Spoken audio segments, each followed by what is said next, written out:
രാമ രാമ ഹരേ ഹരേ ഹരേ കൃഷ്ണ ഹരേ കൃഷ്ണ കൃഷ്ണ കൃഷ്ണ ഹരേ ഹരേ ഹരേ രാമ ഹരേ രാമ രാമ രാമ ഹരേ ഹരേ ഹരേ കൃഷ്ണ ഹരേ കൃഷ്ണ കൃഷ്ണ കൃഷ്ണ ഹരേ ഹരേ ഹരേ ഹരേ കൃഷ്ണ. ഹരേ കൃഷ്ണ മാതാജി പ്രണാമം. ഓം നമോ ഭഗവതേ വാസുദേവായ. ഓം നമോ ഭഗവതേ വാസുദേവായ. ഓം നമോ ഭഗവതേ വാസുദേവായ. ഓം അജ്ഞാനതിമിരാന്ധസ്യ ജ്ഞാനാഞ്ജനശലാകയാ ചക്ഷുരന്മീലിതം യേന തസ്മൈ ശ്രീഗുരവേ നമഃ. ശ്രീചൈതന്യമനോഭീഷ്ടം സ്ഥാപിതം യേന ഭൂതലേ സ്വയം രൂപകഥാ മഹ്യം ദദാതി സ്വപദാന്തികം. വന്ദേഹം ശ്രീഗുരോൻ ശ്രീയുതപദകമലം ശ്രീഗുരോൻ വൈഷ്ണവാംശ ശ്രീരൂപം സാഗ്രജാതം സഹഗണ രഘുനാഥാനിദന്തം സജീവം സാദ്വൈതം സാവധൂതം പരിജനസഹിതം കൃഷ്ണചൈതന്യദേവം ശ്രീരാധാകൃഷ്ണപാദാൻ സഹഗണ ലളിത ശ്രീവിശാഖാന്യതാംശ. ഹേ കൃഷ്ണ കരുണ സിന്ധു ദീനബന്ധു ജഗത്പദേ ഗോപേശ ഗോപികാന്ത രാധാകാന്ത നമോസ്തുതേ. സപ്തകാഞ്ചന ഗൗരാംഗീ രാധേ വൃന്ദാവനേശ്വരി വൃഷഭാനുസുതേ ദേവി പ്രണമാമി ഹരിപ്രിയേ. വാഞ്ചകൽപതരുഭ്യശ്ച കൃപാസിന്ധുഭ്യോ വജ പതിതാനാം പാവനേഭ്യോ വൈഷ്ണവേഭ്യോ നമോ നമഃ. നമാവോ വിഷ്ണുപാദായ കൃഷ്ണപൃഷ്ഠായ ഭൂതലേ ശ്രീമതേ ജയപതാക സ്വാമിനിധി നാമിനെ. നമാചാര്യപാദായ നിതായ കൃപപ്രദായിനെ ഗൗരഗദാമദായ നഗരഗ്രാമതാരിണേ. നമാവോ വിഷ്ണുപാദായ കൃഷ്ണപൃഷ്ഠായ ഭൂതലേ ശ്രീമതേ ഭക്തിവേദാന്ത സ്വാമിനിധി നാമിനെ. നമസ്തേ സരസ്വതേ ദേവേ ഗൗരവാണി പ്രചാരിണേ നിർവിശേഷ ശൂന്യവാദി പാശ്ചാത്യദേശതാരിണേ. ജയ ശ്രീകൃഷ്ണ ചൈതന്യ പ്രഭു നിത്യാനന്ദ ശ്രീ ദ്വൈത ഗദാധര ശ്രീവാസാദി ഗൗരഭക്തവൃന്ദ. ഹരേ കൃഷ്ണ കൃഷ്ണ കൃഷ്ണ ഹരേ ഹരേ ഹരേ രാമ രാമ രാമ ഹരേ ഹരേ. ഹരേ കൃഷ്ണ കൃഷ്ണ കൃഷ്ണ കൃഷ്ണ ഹരേ ഹരേ ഹരേ രാമ രാമ രാമ ഹരേ ഹരേ. ഹരേ കൃഷ്ണ കൃഷ്ണ കൃഷ്ണ ഹരേ ഹരേ ഹരേ രാമ രാമ രാമ ഹരേ ഹരേ. ജയ ജയ ഭാഗവത ദേവാ ജയ ജയ ഭാഗവത. ജയ ജയ രാധാ കൃഷ്ണ സ്വരൂപ ജയ ജയ ഭാഗവത ദേവാ ജയ ജയ ഭാഗവത. നിഗമകൽപ്പതരുർഗളിതം ഫലം സുഖമുഖാദമൃതദ്രവ സംയുതം പിബത ഭാഗവതം രസമാലയ മുഹുരഹോ രസികാ ഭുവി ഭാവുക. നാരായണം നമസ്കൃത്യം നരം ചൈവ നരോത്തമം ദേവീം സരസ്വതീം വ്യാസം തതോ ജയമുദീരയേത്. നഷ്ടപ്രായേഷു ഭദ്രേഷു നിത്യം ഭാഗവത സേവയാ ഭഗവതി ഉത്തമ ശ്ലോകേ ഭക്തിർഭവതി നഷ്ടയേ. മൂകം കരോതി വാചാലം പങ്കും ലംഘ്യതേ ഗിരം യത്കൃപാതമഹം വന്ദേ പരമാനന്ദ മാധവം ശ്രീഗുരും ദീനതാരണം. മദേകബന്ധോ മത്സംഖ്യൻ മദ്ഗുരോ മന്മഹാദന മന്നിഷ്ഠാരക മദ്ഭാഗ്യ മദാനന്ദ. നമോസ്തുതേ ഗ്രന്ഥരാജ മദ്ഭാഗവതൻ കി ജയ ശ്രീ പ്രഭു ആദി की जय. गुरु महाराज की जय. निताय गौर प्रमानंदे हरि हरि बोल. कृष्णाय वासुदेवाय हरे परमात्मने प्रणतक्लेशनाशाय गोविन्दाय नमो नमः. पञ्चतत्त्वात्मकं कृष्णं भक्तरूपस्वरूपकं भक्तावतारं भक्ताख्यं नमामि भक्तशक्तिकम्. ഹരേ കൃഷ്ണ. അന്താരാഷ്ട്ര കൃഷ്ണ ബോധസമിതി മംഗളൂരു ശ്രീ ശ്രീ രാധാ ഗോവിന്ദ മന്ദിർ ഇന്നത്തെ ഭാഗവതം ക്ലാസ്സിലേക്ക് എല്ലാവർക്കും സ്വാഗതം. ഹരേ കൃഷ്ണ. മാതാജി പ്രണാമം. ശ്രീ ഗുരുഭ്യോ നമഃ. ഹരേ കൃഷ്ണ. ഹരേ കൃഷ്ണ പ്രണാമം. നെറ്റ് വളരെ കുറവാണ് കേട്ടോ. അപ്പൊ ഇന്നും കൂടി വീഡിയോ ഓൺ ചെയ്യണില്ല. വീഡിയോ ഓൺ ചെയ്താ പിന്നെ നെറ്റ് പോയാ പിന്നെ കിട്ടാൻ ബുദ്ധിമുട്ടാ. ഹരേ കൃഷ്ണ. ശ്ലോകം 3 അല്ലെ 2 വരെ 2 കംപ്ലീറ്റ് ആയി അല്ലേ? 3. അതായത് ഭാഗവതം ദ്വിതീയ സ്കന്ധം 2-ാം അധ്യായത്തില് ഭഗവാന്റെ വിരാട് രൂപധ്യാനത്തിൽ നിന്ന് നമ്മുടെ ഹൃദയത്തിലുള്ള പരമാത്മ ധ്യാനത്തിലേക്ക് ഭക്തനെ നയിക്കുന്ന അതിമഹത്തായ ഉപദേശങ്ങളാണ് നമ്മൾക്ക് ഈ അധ്യായത്തിലൂടെ കാണാൻ സാധിക്കുന്നത്. അതായത് സുഖദേവ് ഗോസ്വാമി പരീക്ഷിത മഹാരാജാവിനോട് പറയുന്നു, വിരാട് രൂപധ്യാനം മനസ്സിനെ സ്ഥിരമാക്കിയ ശേഷം, അതായത് വിരാട് രൂപത്തില് ഭഗവാനെ അങ്ങ് മനസ്സിൽ സ്ഥിരമാക്കിയതിന് ശേഷം എന്ത് വേണം? നമ്മുടെ ഹൃദയ കമലത്തെ സ്ഥിതി ചെയ്യുന്ന 4 കൈകളുള്ള ശ്രീ വിഷ്ണുവിനെ ധ്യാനിക്കാനായിട്ട് നമ്മൾ ശ്രമിക്കണം. അപ്പൊ ആദ്യം പ്രകൃതി മുഴുവൻ, ലോകം മുഴുവൻ നിറഞ്ഞിരിക്കുന്ന വിരാട് രൂപത്തെ ധ്യാനിക്കുക. അപ്പൊ നമ്മൾക്ക് ഭഗവാനിലൊരു വിശ്വാസം വരും. ഈ പ്രകൃതി ഇത്രയും ഇതായിട്ട് നിൽക്കണ പ്രകൃതിനെയൊക്കെ സൃഷ്ടിച്ചത് ഒന്ന് ആലോചിച്ച് നോക്കിയാൽ ഭഗവാന്റെ ഒരു കഴിവ് അത് വേറെ ഒരാളെ കൊണ്ട്, ഒരു ജീവാത്മാവിനെ കൊണ്ടൊന്നും പറ്റില്ല. ബ്രഹ്മാവിനെ കൊണ്ട് പോലും പറ്റില്ല. ബ്രഹ്മാവ് ആരുടെ കരുണയിലാണ്, ആരുടെ ഇതിലാണ് ഇത് സൃഷ്ടിച്ചത്? ഭഗവാന്റെ നിർദ്ദേശാനുസരണം ഭഗവാൻ നേരിട്ട് എല്ലാ ഇതുകളും ഭഗവാൻ ബ്രഹ്മാവിന്റെ ഹൃദയത്തിലേക്ക് പകർന്നു കൊടുത്തപ്പോഴാണ് പ്രകൃതിയെ സൃഷ്ടിക്കാനുള്ള കഴിവ് ബ്രഹ്മാവിന് കിട്ടിയത്. അപ്പൊ ബ്രഹ്മാവിനും പോലും പറ്റില്ല. അപ്പൊ വിരാട് രൂപധ്യാനത്തിലൂടെ മനസ്സിനെ ഇത്രയും കാരുണ്യവാനായ ഭഗവാനെ മനസ്സിൽ സ്ഥിരമാക്കിയ ശേഷം ഹൃദയ കമലത്തിൽ നമ്മുടെ ഹൃദയം അത് എങ്ങനെയായിരിക്കണം? തുടച്ച് ചെയ്തോ ദർപ്പണമാർജനം, അല്ലെ അഴുക്കുകളൊക്കെ കഴിയ ഭവമഹാദാവാഗ്നി നിർവാപണം, അതായത് കാലങ്ങളായി കിടക്കണ ആഗ്രഹങ്ങളെയും ഒക്കെ തുടച്ച് നീക്കുക. അഗ്നി പോലെയാണ് അത്. അതൊക്കെ മാറ്റിയതിന് ശേഷം എന്ത് വേണം? ആ ഹൃദയത്തില് സ്ഥിതി ചെയ്യുന്ന 4 കൈകളുള്ള വിഷ്ണുവിനെ ധ്യാനിക്കാനാണ് പറയുന്നത്. നമുക്ക് നോക്കാം. വിരാട് രൂപം എന്ന് പറയുന്നത് പ്രാരംഭ സാധകർക്കുള്ളതാണ്. പ്രാരംഭം തുടങ്ങിയിട്ടുള്ളവർക്കുള്ളതാണ്. യഥാർത്ഥ ലക്ഷ്യം എന്തായിരിക്കണം? ഹൃദയത്തിലെ പരമാത്മാവ് എപ്പോഴും ചതുർഭുജ രൂപനായിട്ടാണ് ഇരിക്കുന്നത്. അപ്പൊ നമുക്ക് ശ്ലോകത്തിലൂടെ പോകാം. അപ്പൊ ഓരോന്ന് വേഗം മനസ്സിലാവും. ശ്ലോകം 3. അധക്കവിർണാമസുയാവദർത്ഥാസ്യാദപ്രമത്തോ വ്യവസായ ബുദ്ധി സിദ്ധേന്യന്താർത്ഥേ നയതേദയത്ര പരിശ്രമം തത്ര സമീക്ഷമാണഃ. അധഃ ഈ കാരണത്താൽ കവിഹി പ്രബുദ്ധനായ വ്യക്തി നാമസു നാമങ്ങളിൽ മാത്രം യാവത് അർത്ഥ ആവശ്യകത തീർച്ചയായും അപ്രമത്തഃ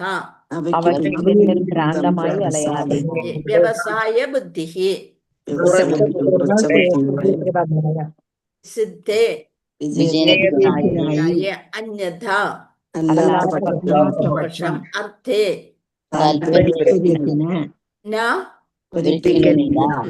യഥേത തത്ര പരിശ്രമം കഠിനമായി തത്ര സമീക്ഷമാണഃ വിവർത്തനം ഭാവാർത്ഥം. ശിലപ്രഭുപാദ്. ജയ് ശിലപ്രഭുപാദ്. ഇക്കാരണത്താൽ നാമമാത്രങ്ങളായ ലോകത്ത് വസിക്കുന്നിടത്തോളം കാലം പ്രബുദ്ധനായ വ്യക്തി അല്പിഷ്ടമായ ആവശ്യമായ കുറച്ച്, നമുക്ക് എത്രയാണോ ആവശ്യം അത് മാത്രം, ആവശ്യകതകൾക്ക് മാത്രമേ യജ്ഞിക്കാവൂ. നമ്മൾ നേരം വെളുത്ത അന്ത്യാവോളം ഏത് നേരവും അടുക്കളയിൽ കിടന്ന് പണിയോട് പണി. ആ സമയം നമുക്ക് വല്ലയിടത്തും പോകാനുണ്ടെങ്കിൽ ആ പണി 10 മിനിറ്റ് കൊണ്ട് തീർത്ത് നമ്മൾ അവിടെ ഒതുക്കി വെച്ച് വരും. അതേസമയം നമ്മൾ വീട്ടിലിരിക്കുന്നിടത്തോളം ഇപ്പൊ ജോലിയൊക്കെ ഉണ്ടായിരിക്കുമ്പോൾ എല്ലാ പണികളും ഒരു 8 മണി 9 മണി ആകുമ്പോഴത്തേക്കും നമ്മുടെ തീരും. പിന്നെ 4 മണിക്ക് ജോലിയൊക്കെ കഴിഞ്ഞ് വന്നിട്ട്, അതേസമയം ഒരു ശനി ഞായറും കിട്ടുകയാണെങ്കിൽ അടുക്കളയിൽ നിന്ന് തിരിയാൻ നേരം ഉണ്ടാവൂല. ഒരു പാത്രം എടുത്ത് 4 പാത്രം കഴുകി അങ്ങനെ പണിയോട് പണി. അപ്പൊ അതുപോലെ തന്നെയാണ് നമ്മള് നമ്മുടെ ജീവിത സൗകര്യത്തിന് വേണ്ടിയിട്ട് അതിനു വേണ്ടി ഇങ്ങനെ ജോലിയായിട്ട് നടക്കുന്നത്. ഈ ലോകത്ത് വസിക്കുന്നിടത്തോളം പ്രബുദ്ധനായ വ്യക്തി എങ്ങനെ ചെയ്യാ? അല്പിഷ്ടമായ ആവശ്യമായ ആവശ്യകതകൾക്ക് മാത്രമേ യജ്ഞിക്കാവൂ. പ്രഭുപാദര് പണ്ട് ഇതിൽ പറഞ്ഞിട്ടുണ്ട്, ഒരാൾക്ക് ഒരു പശുവും കുറച്ചൊരു സ്ഥലവും ഉണ്ടെന്നുണ്ടെങ്കിൽ സുഖമായിട്ട് ജീവിക്കാൻ സാധിക്കുന്നു. നമ്മളെന്താവും? ഒരു പശുവിനെ മേടിച്ചു കഴിഞ്ഞാൽ അപ്പൊ അതിനൊരു തൊഴുത്ത് വേണം. ആ തൊഴുത്തിന് കെട്ടിക്കഴിഞ്ഞാൽ പിന്നെ അതിനെ നോക്കാൻ ഒരാൾ വേണം, അപ്പൊ അയാൾക്ക് ഭക്ഷണം കൊടുക്കണം. അതുപോലെ തന്നെ ഒരു വീട് ഉണ്ടാക്കാൻ നോക്കും, തൊഴുത്തിനേക്കാളും ഇതായിട്ടുള്ള ഒരു വീട്. ആ വീട് വന്നു കഴിഞ്ഞാൽ പിന്നെ അത് തുടയ്ക്കാനും അടിക്കാനും തുടയ്ക്കാനും അങ്ങനെ ആയി. പിന്നെ അത് താഴേൽ എന്താ മുകളിൽ 2 മുറിയും കൂടി എടുക്കണം. അങ്ങനെ അത് ചെയ്ത് അപ്പൊ ഒരു വീടിനനുസരിച്ച് ഒരു സ്കൂട്ടർ പറ്റൂല, ഒരു കാറ് വേണം. അപ്പൊ കാറിന് വേണ്ടി എന്താണ് അതിന് ഷെഡ്, കാർ പുറച്ചുണ്ടാക്കി. അങ്ങനെ നമ്മുടെ ആവശ്യങ്ങൾ തീരെയില്ല, ജോലി തൊട്ട് തീരെയില്ല. അപ്പൊ എല്ലാം നമ്മള് ഇങ്ങനെ ചെയ്തുകൊണ്ടേയിരിക്കുന്നു. അവൻ നിശ്ചയമായും ബുദ്ധിപൂർവം, എങ്ങനെയുള്ള ആള്, പ്രബുദ്ധനായ വ്യക്തി ബുദ്ധിപൂർവം സ്ഥിരീകൃതനും അത്തരം എല്ലാ പ്രയത്നങ്ങളും ഫലശൂന്യമായ കഠിനാധ്വാനം ഒഴികെ മറ്റൊന്നുമല്ലെന്ന് നിരൂപിക്കാൻ കഴിവുള്ളവനുമാകിയാൽ അനാവശ്യമായ കാര്യങ്ങൾക്ക് അയാൾ ഒരിക്കലും പരിശ്രമിക്കുകയില്ല. പണ്ട് ഒരു ഒരു എന്താണ് താഴെ ഒരു വിരിക്കാൻ ഒരു ഇരിപ്പിടുണ്ടെന്നുണ്ടെങ്കിൽ നമുക്ക് ഭക്ഷണം കഴിക്കാൻ അതേ വേണ്ടു. ഇപ്പൊ അതല്ല, ഡൈനിങ് ടേബിള്. അപ്പൊ ആ ഡൈനിങ് ടേബിളിന് വലിപ്പം പോരാ, അതിന് 2 കസേരയും കൂടി ഇടണം. അങ്ങനെയായി എന്ത് ഓരോന്ന് നമ്മൾ ചെയ്തുകൊണ്ടേയിരിക്കും അല്ലെ. വെറും സമയം പാഴാക്കലാണ് എന്ന് ഭക്തർ കരുതുന്ന ഫലോദ്ദിഷ്ട കർമ്മങ്ങളിൽ നിന്നും തികച്ചും വ്യത്യസ്തമാണ് ഭാഗവത ധർമ്മം. എന്താണ് ഭാഗവത ധർമ്മം അഥവാ ശ്രീമദ് ഭാഗവത നിഷ്ഠ? ഒരുവന്റെ നില വളരെ സുഗതമോ ഭദ്രമോ ആക്കുന്നതിന് പ്രവർത്തന പദ്ധതികൾ ആസൂത്രണം ചെയ്യാൻ മാത്രം സമ്പൂർണ്ണ പ്രപഞ്ചവും എല്ലാ ഭൗതിക അസ്തിത്വവും ജഗത്ത് എന്ന പോലെ ചലിച്ചുകൊണ്ടേയിരിക്കുന്നു. ഇത് ഓരോ കർമ്മത്തിന് വേണ്ടി നമ്മൾ അങ്ങോട്ടും ഇങ്ങോട്ടും ഓടുന്ന പോലെ തന്നെ ലോകവും ഇതുപോലെ ചലിച്ചുകൊണ്ടേയിരിക്കുന്നു. എങ്കിലും ഈ അസ്തിത്വം സുഗതമോ ഭദ്രമോ അല്ലെന്നും പുരോഗമനാവസ്ഥയുടെ ഒരു ഘട്ടത്തിലും, നമ്മളിങ്ങനെ പുരോഗമനത്തിന് വേണ്ടി ഓടി നടക്കുകയാണെങ്കിലോ ഒരു ഘട്ടത്തിലും ഒരിക്കലും സുഗതമോ ഭദ്രമോ ആയിത്തീരാൻ സാധ്യമല്ലെന്നും ഏവരും തിരിച്ചറിയുന്നു. ഭൗതിക പരിഷ്കാരത്തിന്റെ മായിക പുരോഗതിയാൽ വശീകരിക്കപ്പെടുന്നവര് തീർച്ചയായും ഭ്രാന്തന്മാരാണ് അല്ലെ. അവര് ഭൗതികതയ്ക്ക് വേണ്ടി ഓടി നടക്കുന്നവര് തീർച്ചയായും ഭ്രാന്തന്മാരാണ്. സമ്പൂർണ്ണ ഭൗതിക സൃഷ്ടിയും നാമങ്ങളാലുള്ള ഇന്ദ്രജാല പ്രകടനവും മാത്രമാണ്. യഥാർത്ഥത്തിൽ ഇത് ഭൂമി, ജലം, അഗ്നി എന്നിവയിലെ പോലുള്ള ദ്രവ്യങ്ങളുടെ വിഭ്രമിപ്പിക്കുന്ന സൃഷ്ടിയല്ലാതെ മറ്റൊന്നുമല്ല. കെട്ടിടങ്ങൾ, സാധന സാമഗ്രികൾ, കാറുകൾ, ബംഗ്ലാവുകൾ, മില്ലുകൾ, വ്യവസായശാലകൾ, സമാധാനം, യുദ്ധം, അല്ലെങ്കിൽ ഭൗതിക ശാസ്ത്രത്തിന്റെ പരമപരിപൂർണതയായ അണുശക്തിയും ഇലക്ട്രോണിക്സും എല്ലാം ഭൗതിക ഘടകങ്ങളുടെയും അവയുമായി ചേർന്ന് സംഭവിക്കുന്ന ത്രിഗുണങ്ങളുടെ പരസ്പര പ്രവർത്തനങ്ങളുടെയും അമ്പരപ്പിക്കുന്ന വെറും നാമങ്ങൾ മാത്രമാണ് അല്ലെ. എല്ലാം വിശദമായിട്ട് വിപുലീകരിച്ചു. നമ്മുടെ മനസ്സ് മാത്രം അതിനനുസരിച്ച് വിശാലമായില്ല, അതൊക്കെ ചുരുങ്ങി വന്നു അല്ലെ. ഭഗവത് ഭക്തന് അവയെ കുറിച്ചെല്ലാം ശരിക്കും അറിയാവുന്നതിനാൽ തിരമാലകളുടെ പ്രലാപങ്ങളെക്കാൾ ഒട്ടും പ്രധാനമല്ലാത്ത വെറും നാമങ്ങൾ മാത്രമായ യാഥാർത്ഥ്യമേയല്ലാത്ത അനാവശ്യ വസ്തുക്കൾ നിർമ്മിക്കുന്നതിന് ഭക്തന് ഒട്ടും താല്പര്യമില്ല. ഒരു ഭക്തനാണെന്നുണ്ടെങ്കിൽ അവന് ആവശ്യമായ സുഖ സൗകര്യങ്ങളിൽ മാത്രമേ അവന് വേണ്ടൂ, അല്ലാത്തതൊന്നും വേണ്ട എന്നുള്ള വയ്ക്കും. മഹാരാജാക്കന്മാരും നേതാക്കളും യോദ്ധാക്കളും അന്യോന്യ യുദ്ധത്തിൽ ഏർപ്പെടുന്നത് ചരിത്രത്തിൽ അവരുടെ നാമം നിലനിർത്താനാണ് അല്ലെ. രാജാക്കന്മാരായാലും നേതാക്കളും യോദ്ധാക്കളും ഒക്കെ അവര് പേര് ആ ചരിത്രത്തിൽ രേഖപ്പെടുത്താൻ വേണ്ടി നാമം നിലനിർത്താൻ വേണ്ടി അവർ ഭരിക്കുന്നു. കാലക്രമേണ അവർ വിസ്മരിക്കപ്പെടുകയും ചെയ്തു. ഒരു കാലഘട്ടം അവര് ഓർക്കും, അത് കഴിഞ്ഞ് പിന്നത്തെ തലമുറ വരുമ്പോ അതൊക്കെ പുസ്തകത്തിലേക്ക് ചുരുണ്ടുകൂടും, അവരെ പറ്റി ആരും ഓർക്കില്ല. എന്നാൽ ചരിത്രവും ചരിത്ര പുരുഷന്മാരും മിന്നുന്ന കാലത്തിന്റെ എത്രത്തോളം വ്യർത്ഥമായ ഫലങ്ങളാണെന്ന് ഭക്തന്മാർ മനസ്സിലാക്കുന്നു. ഭക്തന്മാര് പറയാണ് അതൊന്നും, ഈ പ്രൗഢിയും ഇതും ഒന്നും ബഹുമാനം ഒക്കെ കുറച്ച് നാളത്തേക്ക് ഉണ്ടാവുള്ളൂ. അപ്പൊ അതുകൊണ്ട് അവർക്ക് അതൊന്നും വേണ്ട എന്നുള്ളതാണ്. സമ്പത്ത്, സ്ത്രീകൾ, പ്രശസ്തി തുടങ്ങിയവയെ ഫലേച്ഛാകർമ്മികൾ മഹാഭാഗ്യമായി കരുതുകയും കാക്ഷിക്കുകയും ചെയ്യുന്നു. ഫലം ഇച്ഛിക്കുന്നവർക്ക് എന്താണ്, സമ്പത്ത് വേണം, സൗന്ദര്യം വേണം, പ്രശസ്തി വേണം, നല്ല ഭാര്യ വേണം എന്നൊക്കെയാണ് അവർ ആഗ്രഹിക്കുന്നത്. എന്നാൽ യഥാർത്ഥത്തിൽ അവസ്ഥിതരായവർക്ക് അത്തരം മിഥ്യയായ കാര്യങ്ങളിൽ ഒട്ടും താല്പര്യമുണ്ടാവില്ല. അത് മിഥ്യയാണ്. അത് കുറച്ചു നാൾ കഴിയുമ്പോൾ അതെല്ലാം നശിച്ചു പോകും. അവരെ സംബന്ധിച്ചിടത്തോളം ഇതെല്ലാം വ്യർത്ഥമാണ്, അഥവാ വെറും സമയം പാഴാക്കലാണ്. മനുഷ്യ ജീവിതത്തിൽ ഓരോ നിമിഷവും വിലപ്പെട്ടതാകയാൽ പ്രബുദ്ധനായ ഒരുവൻ സമയം വിനിയോഗിക്കുന്നതിൽ നിശ്ചയമായും അത്യന്തം ശ്രദ്ധാലുവായിരിക്കണം. അല്ലെ? നമ്മുടെ ഓരോ സമയവും നമ്മൾക്കിപ്പോ സമയമില്ല. കാലത്ത് എഴുന്നേറ്റു, അത് കഴിഞ്ഞു ഇത് കഴിഞ്ഞു, അവസാനം വൈകുന്നേരം പറയും അയ്യോ ഒന്ന് വേറെ ഒന്നും പഠിച്ചില്ല അല്ലെങ്കിൽ ഒന്നും നോക്കിയില്ല എന്നുള്ളൊരു ഇതാണ്. ഒരു 2 മാലയും കൂടി ജപിക്കായിരുന്നു ആ നേരം കൊണ്ട്, അല്ലെങ്കിൽ ആ വെറുതെ ആ സമയം ഓരോരുത്തർ വന്ന് പോയത് എന്തെങ്കിലും ചെയ്യായിരുന്നു. എപ്പോഴും നമുക്ക് ഭഗവാന്റെ സേവ ചെയ്തത് പോരാ എന്നുള്ളൊരു കുറ്റബോധമാണ്. ഒരുവൻ ഭൗതിക ലോകത്തിൽ ആനന്ദത്തിനായി വ്യർത്ഥമായി ചെലവിടുന്ന ഒരു നിമിഷത്തിന് ദശലക്ഷക്കണക്കിന് സ്വർണ്ണ നാണയങ്ങളാൽ പോലും പകരമാവില്ല. ആകയാൽ മായയുടെ മുഷ്ടിബന്ധനത്തിൽ നിന്നും അല്ലെങ്കിൽ ജീവിതത്തിന്റെ മായിക പ്രവർത്തനത്തിൽ നിന്നും മുക്തനാവാൻ ആഗ്രഹിക്കുന്ന അതീന്ദ്രിയവാദി ഫലേച്ഛാ കർമ്മികളുടെ ബാഹ്യഭാവങ്ങളാൽ വശീകരിക്കപ്പെടരുതെന്ന് മുന്നറിയിപ്പ് നൽകിയിരിക്കുന്നു. അപ്പൊ നമ്മൾ എന്ത് വേണം? ഫലേച്ഛ, നമ്മൾ ഫലത്തിന് വേണ്ടിയുള്ള കർമ്മങ്ങൾക്ക് പിന്നാലെ നമ്മൾ പോവരുത്. ആത്മസാക്ഷാത്കാരത്തെ മാത്രം ഉദ്ദേശിച്ചുള്ള മനുഷ്യജീവിതം ഒരിക്കലും ഇന്ദ്രിയ പൂരണത്തിനുള്ളതല്ല. നമ്മുടെ നല്ല കാലം കഴിഞ്ഞു, ഇനി വളരെ കുറച്ച് സമയം മാത്രമേ ഉള്ളൂ. ആ സമയവും മറ്റു കാര്യങ്ങൾക്ക് വേണ്ടി പോവാതെ ഉള്ള സമയം കൊണ്ട് വേഗം ഭഗവത് സാക്ഷാത്കാരത്തെ ഉദ്ദേശിച്ചുള്ള കർമ്മങ്ങളിൽ മാത്രം ഏർപ്പെടുക. ഈ വിഷയത്തെക്കുറിച്ച് ആരംഭം മുതൽ അവസാനം വരെ ശ്രീമദ് ഭാഗവതം നമുക്ക് ശാസ്ത്രീയമായി ഉപദേശം നൽകുന്നു. ഇതൊക്കെ എന്തോരം സ്ഥലങ്ങളിലാണ് പ്രഭുപാദ് അത് തന്നെ ഓരോ ഇതുകളും വിവരിച്ച് നമുക്ക് ഉപദേശിച്ചുകൊണ്ടേയിരിക്കുന്നു. മാനവ ജീവിതം ആത്മസാക്ഷാത്കാരത്തിനായി മാത്രം ഉദ്ദേശിച്ചുള്ളതാകുന്നു. ഇത് തന്നെ നമ്മളെ ഭഗവത്ഗീതയിലും കേട്ടിട്ടുണ്ട്, ഭാഗവതത്തിലും പല പല ശ്ലോകങ്ങളിലും കേട്ടിട്ടുണ്ട്. ഈ പരമപരിപൂർണതയെ ലക്ഷീകരിക്കുന്ന സംസ്കാരം അനാവശ്യ കാര്യങ്ങൾ നിർമ്മിക്കുന്നതിൽ ഒരിക്കലും വ്യാപൃതമാകുകയില്ല. ഞാൻ തന്നെ പല പ്രാവശ്യം പറഞ്ഞിട്ടുണ്ട്, നിങ്ങൾ പല പ്രാവശ്യം കേട്ടിട്ടുണ്ട്. എന്നിട്ട് നിങ്ങൾ പറയുന്നില്ല മാതാജി അത് കഴിഞ്ഞതല്ലേ, അതൊക്കെ വേഗം വായിച്ചു തീർത്തോളൂ, ഞങ്ങൾക്ക് കേൾക്കണ്ട എന്നൊരു വാക്ക് നമ്മൾ പറയില്ല അല്ലെ? എന്താണ് അത്? കേട്ട് എത്ര കേട്ടാലും നമ്മൾ അതാണ്. അപ്പൊ നമ്മളെ കുറിച്ച് തന്നെയാണ് ഈ പറയുന്നതെന്ന് നമുക്ക് കുറ്റബോധം വരികയാണ് അല്ലെ? നമ്മൾ ഒരിക്കലും ഒരു ഭക്തനോ ഒരു ഭക്തയോ ഒന്നും ആയിട്ടില്ല. ഇത് വായിക്കും തോറും നമ്മൾ താഴേക്ക് പോവുകയാണ് ചെയ്യണത്. അതായത് അപ്പോഴാണ് നമുക്കറിയണേ എത്രയോ കാലം നമ്മൾ വെറുതെ കളഞ്ഞു ഈ ജീവിതത്തെ.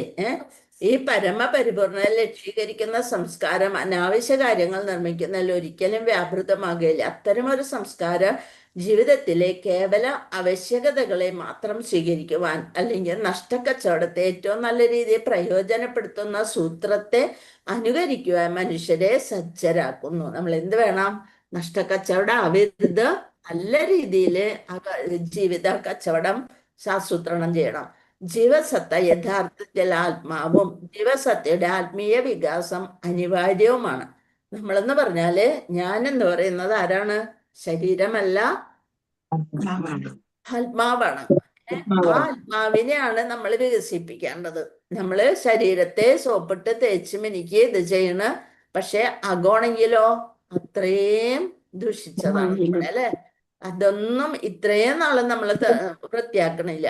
ഇപ്പൊ നാമജപം കൊണ്ടായാലും മാലെടുത്ത് കഴിയുമ്പോ ലോകത്തില്ലാത്ത കാര്യങ്ങളൊക്കെ മനസ്സിൽ വരും. അപ്പൊ എന്തൊക്കെയാണ് എവിടെ ചാവാൻ പണ്ട് കാലത്തെങ്ങാണ്ട് നടന്ന കാര്യങ്ങൾ വരെ നമ്മളുടെ മനസ്സിലേക്ക് ഓടി വരും.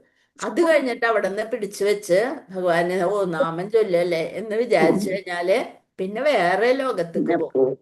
അങ്ങനെ കഷ്ടപ്പെടുകയാണ് നമ്മള്.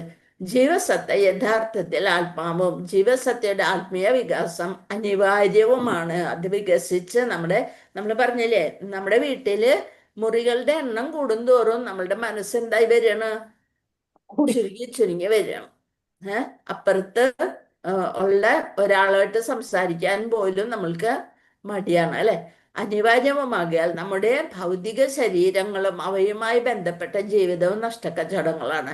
മാനവ ജീവിതം ഈ പ്രധാന ഘടകത്തിന്റെ സാക്ഷാത്കാരത്തെ ഉദ്ദേശിച്ചുള്ളതാകുന്നു. മാത്രവുമല്ല ജീവിതത്തിന്റെ കേവല ആവശ്യകതകളെ മാത്രം സ്വീകരിച്ചുകൊണ്ട് ഭൗതിക സുഖാസ്വാദനങ്ങൾക്കായി ഉന്മത്തമാകുക പോലെയുള്ള മറ്റ് ആകൂതങ്ങളിലേക്ക് മാനവശക്തിയെ വ്യതിചലിപ്പിക്കാതെ ഭഗവത് അനുഗ്രഹത്തെ ഏറ്റവും ആശ്രയിച്ചുകൊണ്ടും ഒരുവൻ തദനുസരേണ പ്രവർത്തിക്കണം. ആത്യന്തികമായി യുദ്ധത്തിലും ക്ഷാമത്തിലും അവസാനിക്കുന്ന നാഗരികത്വത്തിന്റെ ഭൗതിക പുരോഗതിയെ അസുരന്മാരുടെ ആചാരശിഷ്ടത അഥവാ ആസുര സംസ്കാരം എന്ന് വിശേഷിപ്പിക്കുന്നു. അല്ലെ, ഒരു ഒരു ഇത് വന്നാൽ മതി, വെള്ളപ്പൊക്കം, അല്ലെന്നുണ്ടെങ്കിൽ ഒരു കുത്തൊഴുക്ക്, ഒരു എന്താണ് ഉരുൾപൊട്ടല്, ഇതൊക്കെ വന്നു കഴിഞ്ഞാൽ അവിടെ ഉണ്ടായിരുന്ന എല്ലാ കെട്ടിടങ്ങളും എല്ലാം നശിച്ചുപോയി. അല്ലെങ്കിൽ യുദ്ധത്തിൽ ഒരു ബോംബിട്ടാല് ആ ഭാഗം മുഴുവൻ നശിച്ചു പോയി. വീണ്ടും കെട്ടിപ്പോക്കും നമ്മളെ, അല്ലെ. അപ്പൊ നാഗരികത്വത്തിന്റെ ഭൗതിക പുരോഗതി അസുരന്മാരുടെ ആചാരശിഷ്ടത അഥവാ അസുര സംസ്കാരം എന്ന് വിശേഷിപ്പിക്കുന്നു. സാധാരണ ജീവിതത്തിനും ഉയർന്ന ചിന്താഗതിക്കും കഠിനത ഉണ്ടായാൽ പോലും അവന്റെ ദൃഢനിശ്ചയത്തിൽ നിന്നും ഒരിഞ്ച് പോലും വ്യതിചലിക്കാതിരിക്കാൻ മനസ്സാൽ സ്ഥിരീകൃതനാകാൻ അതീന്ദ്രിയവാദിയെ ഉപദേശിക്കുന്നു. മനസ്സ് ദൃഢനിശ്ചയത്തിൽ നിന്നും നമ്മള് ഭഗവാനിലേക്ക് എത്തപ്പെടേണ്ടതാണ്. ഇതൊക്കെ നമ്മൾക്കൊരു ആർഭാടമാണ്. ഇതൊന്നും നമ്മുടെ ശരീരം പോലും നമ്മൾക്കൊരു ആലങ്കാരിക വസ്തുവാണ് എന്ന് വിചാരിച്ചുകൊണ്ട് ഒരിഞ്ച് പോലും നമ്മുടെ ലക്ഷ്യത്തിൽ നിന്ന് വ്യതിചലിക്കാതിരിക്കാൻ മനസ്സാൽ സ്ഥിരീകൃതനാകാൻ അതീന്ദ്രിയവാദിയുടെ മറ്റേതേതാണ്? വേറുള്ളവരെന്തെന്നാ പറയാ?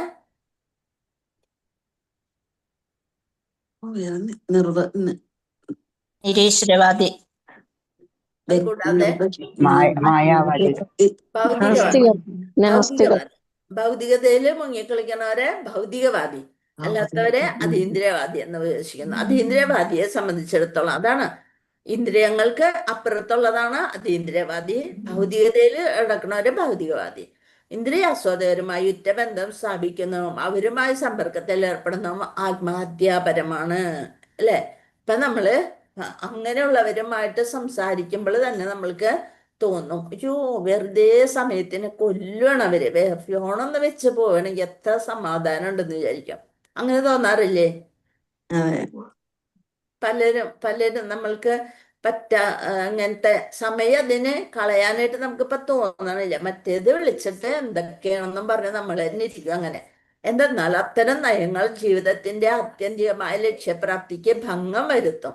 ശ്രീ ശുകദേവ ഗോസ്വാമിയുടെ സന്ദർശനം പരീക്ഷിത്ത് മഹാരാജാവിന് അദ്ദേഹത്തിന്റെ ആവശ്യകത നേരിട്ടപ്പോഴായിരുന്നു, അല്ലെ. ശുകദേവ് ഗോസ്വാമി എപ്പോഴാ വന്നത്? പരീക്ഷിത്ത് മഹാരാജാവിന് ഒരു ഗുരുവിനെ അപ്പൊ കിട്ടണം എന്നുള്ളൊരു അത്യന്താപേക്ഷിതമായ ആഗ്രഹത്തിന്റെ സമയത്താണ് ശുകദേവ ഗോസ്വാമി എത്തിയത്. അതുപോലെയാണ് നമ്മൾക്കും എന്തോ നമ്മുടെ ഉള്ളിൽ ഭഗവാൻ ഇരുന്നുകൊണ്ട്, പരമാത്മാവ് ഇരുന്നുകൊണ്ട് പറഞ്ഞപ്പോഴാണ് നമ്മൾ ഈ കൃഷ്ണാബോധത്തിലേക്ക്, ഇസ്കോണിലേക്ക് എത്തിപ്പെട്ടത്, അല്ലെ. മുക്തിക്ക് ഹേതുവായവയെ നിലനിർത്തേണ്ടതും ഒരു അതീന്ദ്രിയവാദിയുടെ കർത്തവ്യമാകുന്നു. അപ്പൊ നമുക്ക് എന്തെല്ലാം കാര്യങ്ങളാണ് ഇവിടെ ഉള്ളത്. ഓരോ ക്ലാസ്സുകൾ കഴിഞ്ഞ് ഓരോരുത്തോടത്തേക്കും നമ്മൾ ഓടിക്കൊണ്ടേയിരിക്കണം. ഒരു രാജാവായി നാട് പണിയിരുന്ന കാലം പരീക്ഷിത്ത് മഹാരാജാവ് ശുകദേവ ഗോസ്വാമിയെ ഒരിക്കലും കണ്ടുമുട്ടിയിരുന്നില്ല എന്നതും ശ്രദ്ധേയമാണ്. അതായത് മഹാരാജാവായിട്ട് ഭൗതികതയിലായിരുന്നു, ഭഗവാനിൽ വിശ്വാസം ഉണ്ടെങ്കിലും കൂടി എല്ലാവരുടെ കാര്യങ്ങളും ഓടി നടന്ന് നോക്കുന്ന സമയമില്ലാത്ത തരത്തിലുള്ള ഒരു രാജർഷിയായിരുന്നു. അപ്പൊ ആ സമയത്ത് ശുകദേവ ഗോസ്വാമിയെ ഒരിക്കലും കണ്ടുമുട്ടിയിരുന്നില്ല എന്നത് ശ്രദ്ധേയമാണ്. ഒരു അതീന്ദ്രിയവാദിയുടെ പ്രവർത്തന രീതികളെ കുറിച്ച് അടുത്ത ശ്ലോകത്തിൽ വിവരിക്കുന്നു. നമുക്ക് നോക്കാം. ഓം നമോ ഭഗവതേ വാസുദേവായ.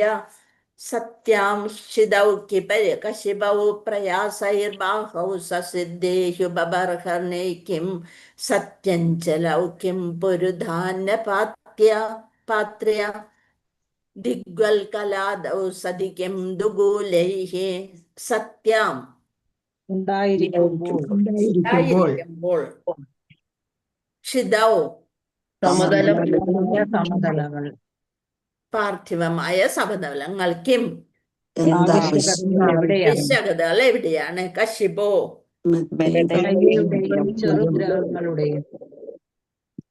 പ്രയാസൈഹി ബാഹു സ്വസിദ്ധേ ഈ തീർച്ചയായും ഉപബർഹനൈഹി കിടക്കിടയും കിം സധി അഞ്ചലൗ കിം പുരുധ ഞങ്ങളായ അന്ന ഭോജ്യങ്ങൾ ഭോജ്യങ്ങൾ, പാത്യ, പാത്രങ്ങൾ ദിക്ക്, തുറന്ന സ്ഥലം തുറന്ന സ്ഥലം, കൽക്കലാത് മരത്തോൽ മരത്തിൽ, സതി ഉണ്ടായിരിക്കുമ്പോൾ ഉണ്ടായിരിക്കുമ്പോൾ എന്താണ് പ്രയോജനം? ദുകൂലൈ, വസ്ത്രങ്ങൾ അതായത് നമ്മൾക്ക് ഈ പുരോഗമനമായിട്ട് ഉള്ള കാര്യങ്ങളുടെ ആവശ്യം എന്താണ് എന്നുള്ളതാണ് ഇവിടെ ചോദിക്കുന്നത്. വിവർത്തനം, ഭാവാർത്ഥം, ശല്യപ്രഭ, ജയശല്യപ്രഭ. കിടന്നുറങ്ങാൻ വിശാലമായ സമതല ഭൂമിയുള്ളപ്പോൾ ശയ്യയുടെയും ചെറുഗ്രഹങ്ങളുടെയും ആവശ്യം എന്താണ്? ഒരുവന് സ്വന്തം കരങ്ങൾ ഉപയോഗിക്കാമെന്നിരിക്കെ തലയുണയുടെ ആവശ്യം എന്താണ്? പണ്ട് നമ്മൾ അങ്ങനെ തന്നെയായിരുന്നു അല്ലെ? ഒരു പായ കിട്ടിയാല് അതിൽ കൈ പിണച്ചു വെച്ച് തലയണയ്ക്ക് പകരം കൈ വെച്ച് അങ്ങനെയൊക്കെയല്ലേ ഉറങ്ങിയിരുന്നത്? നിങ്ങൾക്കൊക്കെ ഉണ്ടായില്ലേ? ഞങ്ങളൊക്കെ അങ്ങനെയായിരുന്നു കേട്ടോ. ഇന്ന് എല്ലാരും ചെയ്യുന്നുണ്ട് മാതാജി.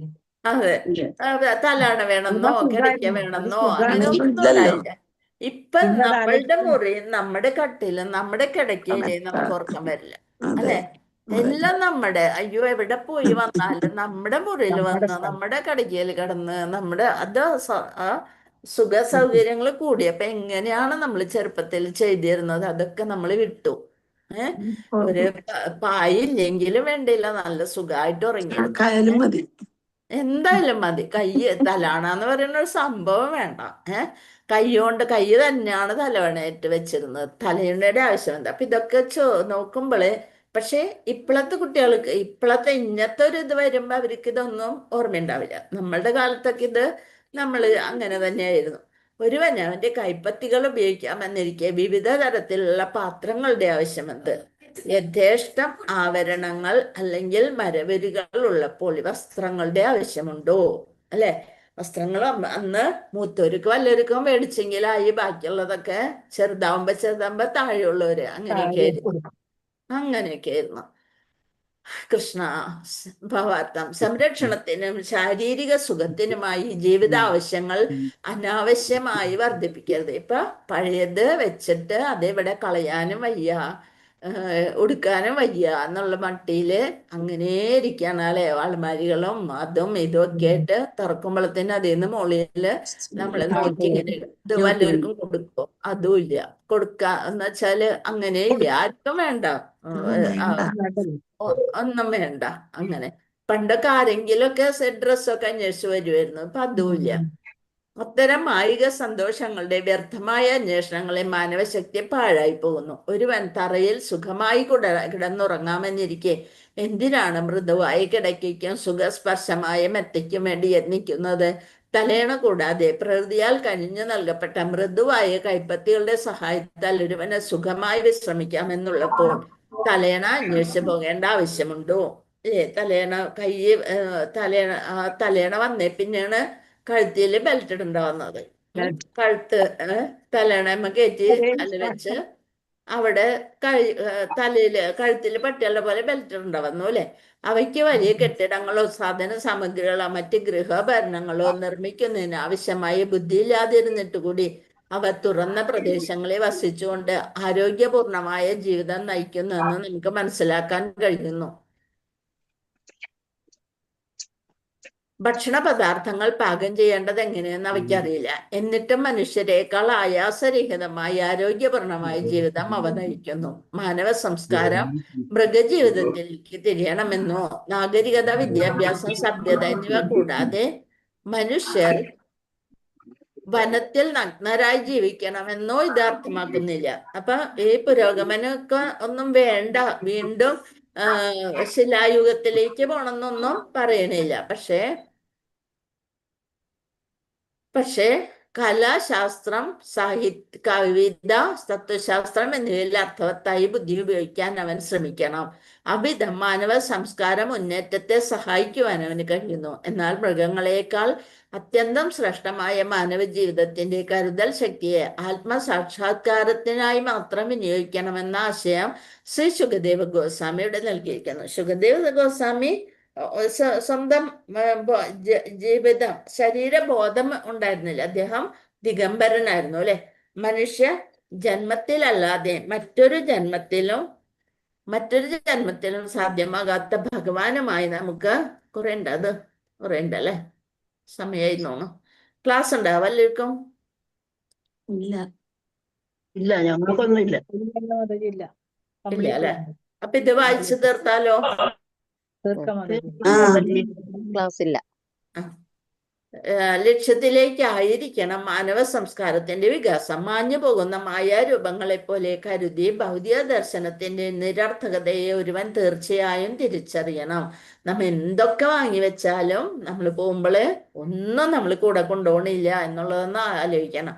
മാത്രവുമല്ല ജീവിത ക്ലേശങ്ങൾക്ക് പരിഹാരമുണ്ടാക്കാനും ഒരുവൻ നിശ്ചയമായി യത്നിക്കണം. ഇന്ദ്രിയ സുഖങ്ങൾ സമ്മേളിച്ച പരിഷ്കൃത സംസ്കാരത്താലുള്ള ആത്മതൃപ്തി മതിഭ്രമമാകുന്നു. ഇപ്പൊ പട്ടികൾക്ക് പോലും ഡ്രസ്സ് വാങ്ങിച്ചു കൊടുത്ത് അതിട്ട് അതിനെ ഒരുക്കി പിടിച്ച് ബ്യൂട്ടി പാർലറിലടക്കം മൃഗങ്ങളെ കൊണ്ടുപോകുന്ന ആൾക്കാരാണ് അല്ലെ.